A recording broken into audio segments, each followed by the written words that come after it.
nuo dujų temos, karšta tema. Ir tokie reikšmingi įvykiai vyksta visai šalia mūsų.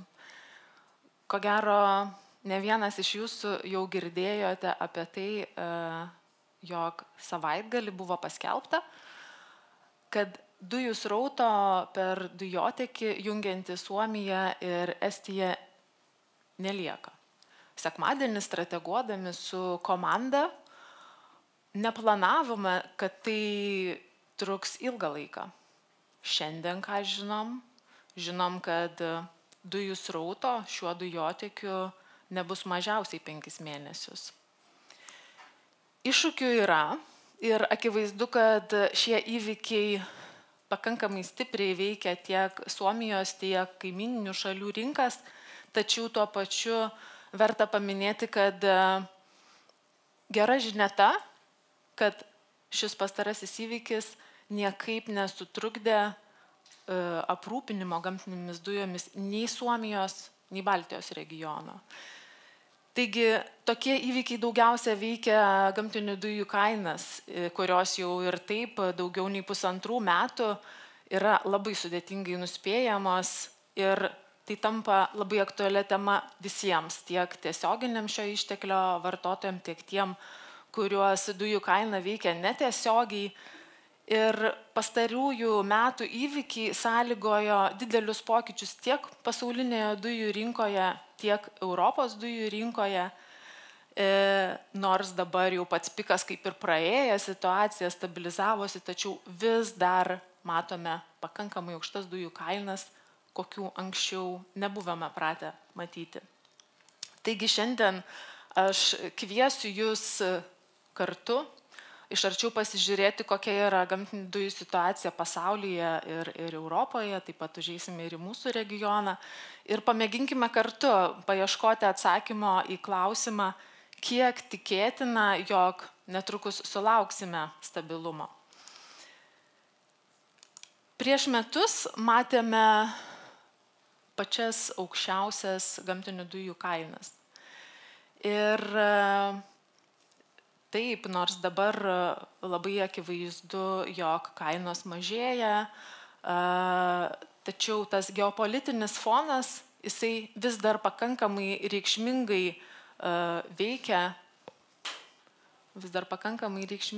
veikia gamtinių dujų rinką. Ir tam yra keletas priežasčių.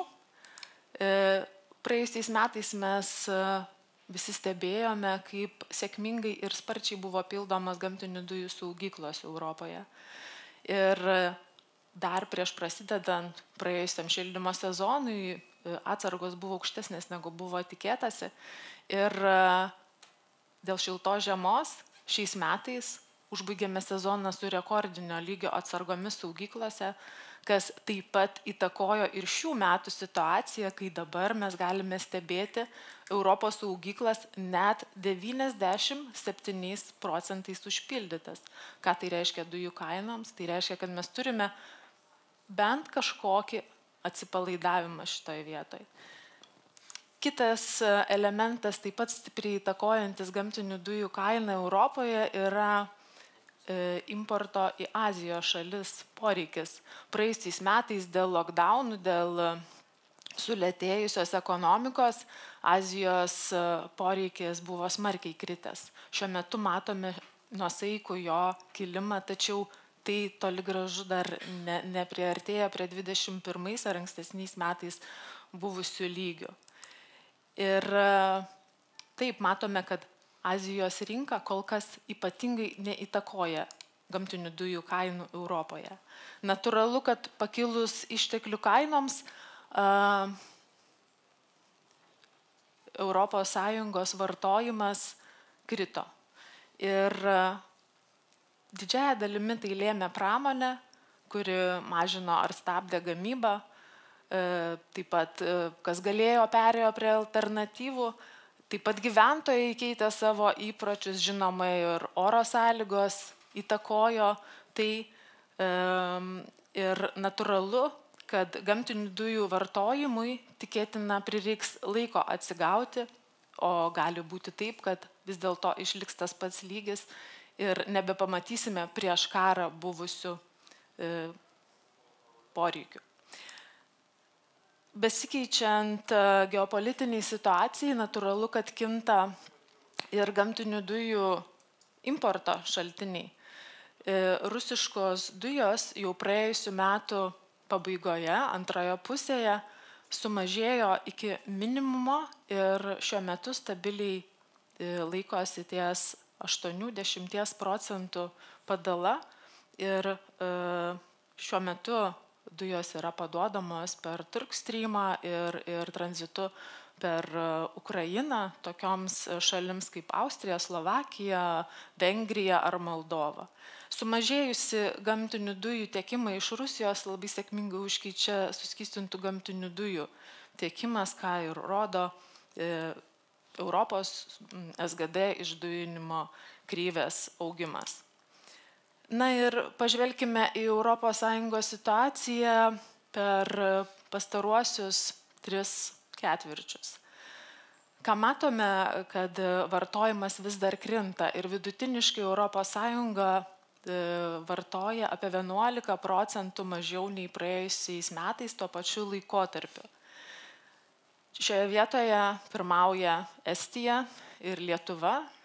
Estijos poreikis traukiasi dėl pramonės įmonių gamybos apimčių mažėjimo arba perėjimo prie alternatyvų. Tuo tarpu Lietuvoje priežastis kaip ir labai aiški, tai yra Achemos trąšų gamybos apimčių mažėjimas. Ir jeigu mes pasižiūrėtumėm į Lietuvos situaciją eliminavę Achemos trąšų gamyklą, tai traukimasis būtų kiek nuosaikesnis, tai siektų apie 17%, bet tai taip pat pakankamai toli nuo Europos vidurkio ir tam mes turime vėlgi atsakymą. Tai praėjusių šildymo sezoną mūsų didysis šilumos tiekėjas Vilniaus šilumos tinklai, kurio suvartojimas yra pakankamai ženklus Lietuvos portfelyje, jisai praėjusių šildymo sezoną nuo dujų perėjo prie mazuto. Tas irgi labai įtakojo sumažėjimą.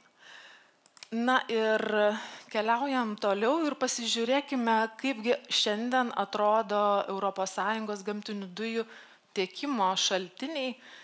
Tai kaip ir minėjau, Rusija jau praktiškai metus stabiliai laiko minimalų kiekį ir pagrindiniai šaltiniai, iš kurių Europa maitinasi, yra SGD tiekimas per terminalus ir vamzdinių dujų tiekimas iš Norvegijos. Pastarasis rugsėjo mėnesį buvo kiek sumažėjęs dėl planinių remonto darbų. Taip pat turime srautą iš Azerbaidžano, Alžyro, Didžiosios Britanijos bei ES gavybos dalį.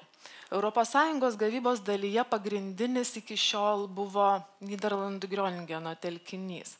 Nuo šio mėnesio pradžios jis yra uždarytas ir būtų aktyvuotas tik, jei tam bus neišvengiama būtinybė.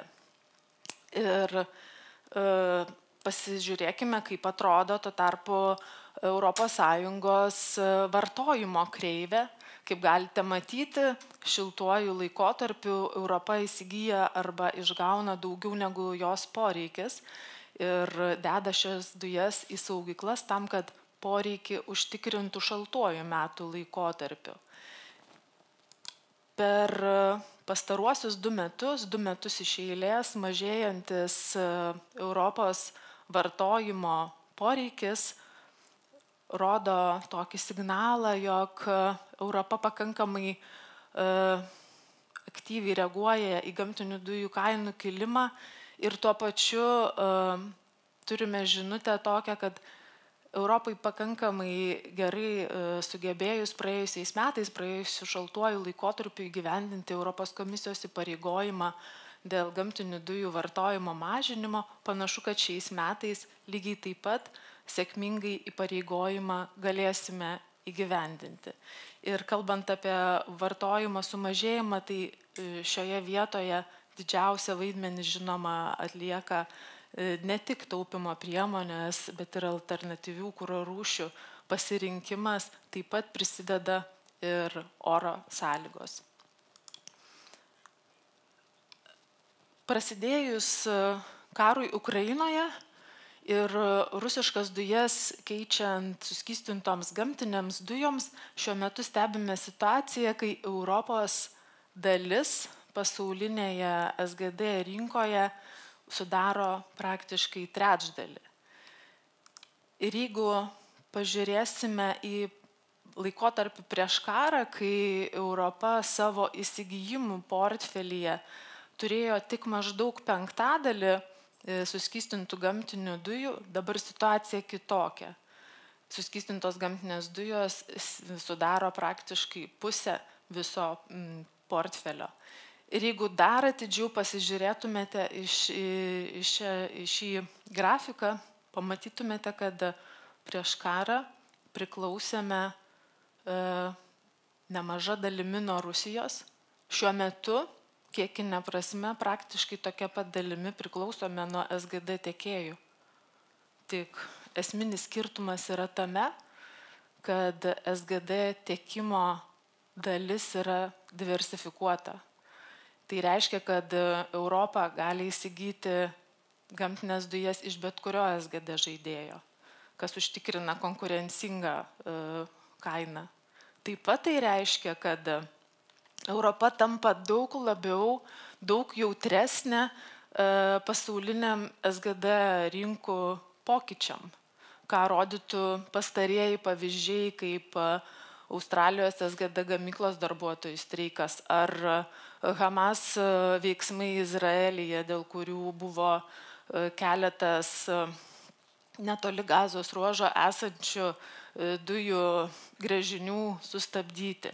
Tai ką noriu pasakyti, mes, turiu galvoje, Europą neimportuojame dujų nei iš Australijos, nei iš Izraelio, tačiau TTF-as, Europinis gamtinių dujų indeksas, reaguoja į kiekvieną iš šių žinučių. Praėjusiais metais, nepaisant to, kad situacija buvo pakankamai sudėtinga, nebuvo momentų, kai susidurtumėme su sudėtingomis situacijomis dėl pačių dujų prieinamumo. Gavome tiek, kiek mums buvo reikalinga. Pažiūrėkime kartu, kokią kainą už tai sumokėjom ir kaip tai atrodo greta kitų rinkų. Tai akivaizdu, kad Europa už prieš tai turėtą priklausomybę nuo rusiškų dujų sumokėjo daugiausiai. Ir buvo laikotarpių, kai maksimali kaina viršydavo net ir Azijos kainas, kas nėra istoriškai įprasta. Ir jau nuo šių metų pradžios matome, kad vyraujanti įtampa dėl ES tiekimo portfelio pamažu slopsta, kainos krenta. Šiuo metu stebime šiokį tokį kilimą, bet tai yra visiškai natūralu dėl žiemos periodo. Jeigu pasižiūrėsime į Amerikos Henry Hub indekso judėjimą, taip, praėjusiais metais jis taip pat šiek tiek šoktelėjo, bet tai yra, galima sakyti, juokingas lygis. Lyginant su kitomis rinkomis, šiuos metus jis pradėjo savo standartiniuose lygiuose. Na ir pažvelkime, kokia situacija Lietuvoje ir mūsų kaimyninėse šalise.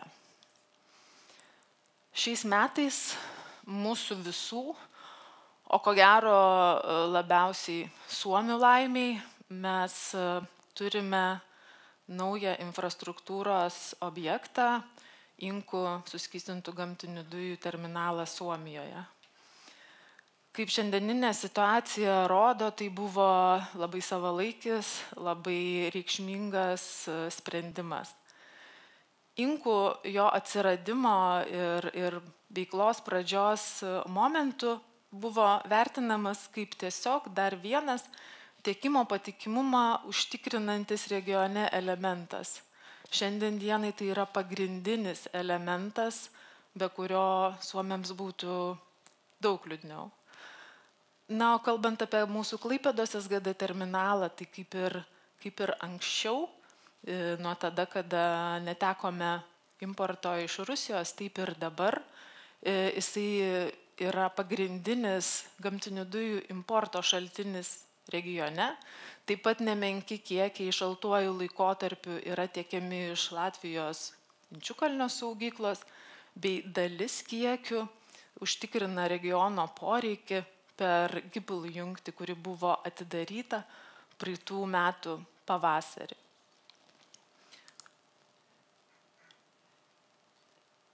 Turbūt tie, kas nors kiek energetika domisi, o spėju, kad bent jau salėje susirinkę tokių dauguma, turbūt teko girdėti šiais metais ne kartą apie tai, kaip sėkmingai Europa pildo gamtinių dujų saugyklas. Tai mūsų kaimynų saugykla Latvijoje, Inčiukalnis irgi neišimtis. Šiandien dienai mes stebime, nepaisant to, kad ji yra labai pakankamai ženklaus dydžio lyginant su regiono poreikiu, šiandien mes stebime jau 95% užpildymą. Ir tai suteikia mums ramumo ir galimybę jaustis pakankamai saugiai prieš žiemą. Kalbant apie regiono poreikį, praeitais metais kritęs praktiškai 40% ir toliau krenta. Ir didžiąja dalimi tai yra dėl pramonės gamybos ribojimų, dėl gamtinių dujų keitimo alternatyvomis. Ir jeigu mes pasižiūrėtumėme dabar į dešinėje esantį infrastruktūros žemėlapį, labai akivaizdu, jog tiek prieš karą esantis regiono dujų poreikis, tiek dabartinis juo labiau yra tokie, kurių pilnam užtikrinimui mūsų infrastruktūros vienetų pakanka ir netgi yra per daug. Turiu pažymėti, kad šioje situacijoje, šiandieninė situacijoje, Suomija yra izoliuota turbūt, kad bent pusmečiui. Tačiau tai situacijos nekeičia. Tai situacijos nekeičia ir tai reiškia, kad gamtinių dujų tiekimas tiek visam regione bendrai paėmus, tiek atskirai imant Suomiją ar Baltijos šalis yra pakankamas. Nepaisant to, kad istorinis įprastas tiekimas iš rytų jau kuris laikas dingęs. Pažiūrėkime į Lietuvos situaciją. Lietuva praeitais metais ženkliai traukusis, jos poreikis ženkliai traukėsis ir toliau mažėja. Ir netgi darant prielaidą, kad Achemos trąšų gamykla paskutinį šių metų ketvirtį dirbs pilnu pajėgumu, netgi tokią prielaidą darant, mes nepasiekėme praeitų metų lygio. Ir kas tai įtakoja, tai natūralu, kad didžiausia įtaka yra gamtinių dujų kainų, kuri keičia vartotojų įpročius. Galite matyti dešinėme grafike pakankamai didelės žirklės tarp 21 metų ir paskutinio laikotarpio Lietuvos poreikio. Šių metų rugpjūtį mes matome, jog Lietuva priartėjo jau prie praeitų metų rugpjūčio dydžių, ir žinoma, rugsėjo mėnesį poreikis auga dėl to, kad Achema pradeda savo gamybą. Tam buvo priežastis, žinoma, nors ir dujos kainavo 30 eurų už megavatvalandę, tai nėra pats pigiausias lygis, lyginant su tuo, kas būdavo prieš karą, tačiau tai buvo net 6 kartus pigiau nei praeitų metų rugsėjį. Na ir paskutinė tema, pakankamai svarbi tema, pasižiūrėti, kaip mes matome kiek artimesnę ir šiek tiek tolimesnę perspektyvą. Europa tam, kad būtų užtikrinti dujų keliai tiekimui, jau 22 metais ėmėsi priemonių ir spurtavo. Ta pati daro ir toliau. Ir mes jau nuo praėjusių metų turime net 7 naujus veikiančius SGD terminalus. kas užtikrina tiekimo saugumą ir patikimumą. Ir Europa iki 28 metų planuoja, jog SGD išdujinimo pajėgumai sieks beveik 300 milijardų kubinių metrų, kas užtikrintų maždaug 3/4 ES poreikio patenkinimą. Na ir ne tik SGD išdujinimo pajėgumai yra plečiami, taip pat žiūrint į globalią SGD rinką, matome, kad gamybos pusėje taip pat darbai atliekami. Yra planuojama, kad žiūrint nuo 22 metų iki 28 metų, SGD gamybos pajėgumų, nominalių pajėgumų augimas turėtų būti apie 70%. Ir didžiausia plėtra numatoma Katare ir Jungtinėse Amerikos valstijose. Ir ką tai mums sako apie ateitį? Tai reiškia, kad greičiausiai jau 26 metų pabaigoje, 27 pradžioje, pasaulis turėtų susidurti su gamtinių dujų pertekliumi, kas greičiausiai įneš pakankamai stabilumo tiek pasauliniams, tiek Europos dujų rinkoms. Na ir mano paskutinė tokia apibendrinančioji žinutė jums, vertinant ES dujų vartojimo ir tiekimo pusę, akivaizdu, kad bent jau šis ateinantis šaltasis sezonas turėtų būti pakankamai saugus. Nes, akivaizdžiai skaičiai rodo, kad pasiūla bus šiek tiek, o gal ir ženkliai didesnė už paklausą.